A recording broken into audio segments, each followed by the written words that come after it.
25 તારીખે બંધનું એલાન છે, શું માંગ છે તમારી?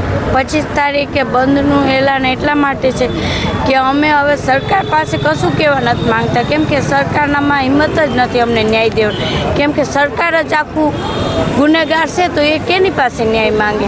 એ ન્યાય કીને દે? એ ખુદ ગુનેગાર છે તો એની પાસે ન્યાય માંગવાનું અમારે કંઈ નથી, કેમ કે 22 દિવસથી અમે ન્યાય માંગતા હોય તો સરકાર છે તો સરકારને ન્યાય દેવો હોય તો આ કાંડ થયો હોય ને બીજે દી એ ન્યાય અમને મળી ગયો હોય તો અમારે એટલું કરવું જ ના પડે, એટલા ધારણા અને આંદોલન ને એવું કાંઈ.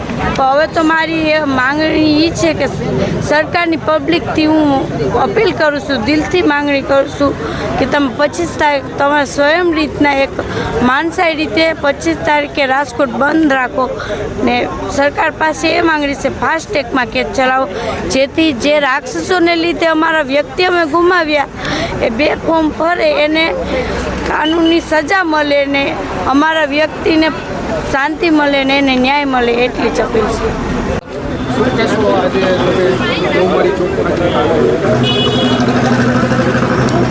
અમે એટલું કહીએ છીએ કે હવે અમને ન્યાયની કોઈ આશા છે નહીં સરકાર પાસે, અમને એસઆઈટી ઉપર ભરોસો છે નહીં.